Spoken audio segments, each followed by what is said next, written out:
आणि 100हून अधिक वर्ष मुंबईकरांच्या सेवेत असलेला आणि आता धोकादायक ठरलेला सायन रेल्वे उड्डाणपूल अखेर पाडण्याच्या कामाला गती मिळाली आहे। मध्य रेल्वेने रविवारी घेतलेल्या मेगा ब्लॉक दरम्यान पुलावरील 7 गर्डर सुरक्षितपणे हटवण्यात आलेत। आयुर्मान संपलेल्या या पुलाच्या पुनर्बांधणीचं काम सध्या युद्ध पातळीवर सुरू आहे आणि हा पूल 1 ऑगस्ट 2024 ते जुलै 2026 या कालावधीमध्ये वाहतुकीसाठी पूर्णपणे बंद राहणार असल्याचं मध्य रेल्वेने म्हटलंय।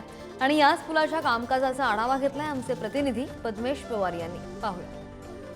सायन रेल्वे पूलच्या तोडकामाचं काम मध्य रेल्वेने हाती घेतलेलं आहे। जो महत्वाचा जो टप्पा होता तो काल मध्य रेल्वेने पूर्ण केल्याचं आपल्याला पाहायला मिळते। जो 7वा गडर होता तो बरोबर व्यवस्थित मध्य रेल्वेने काल यासाठी जो काढण्यात आल्याचं आपल्याला पाहायला मिळते।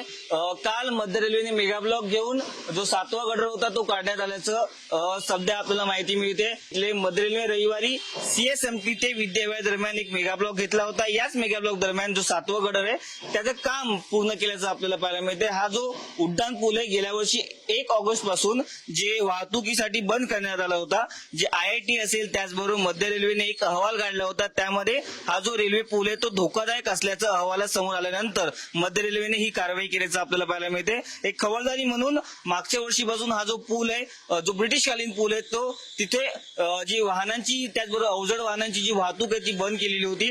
आपण जर बघितलं तर 1 ऑगस्ट पासून ते 26 जुलैपर्यंत हा जो पूल आहे तो 2 वर्ष बंद असणार आहे। पुनर्बांधणीचं काम आता मध्य रेल्वेने हाती घेतल्याचं कळते। त्याचबरोबर हा जो पूल खूप ब्रिटिशकालीन असल्यामुळे या पुलाचं जे बांधणी आहे ती लवकरात लवकर करावी असं मध्य रेल्वेने सांगितल्याचं आपल्याला पाहायला मिळत आहे। कॅमेरा पर्सन प्रकाश भोईसह मी पद्मेश पवार, पुढारी न्यूज, मुंबई।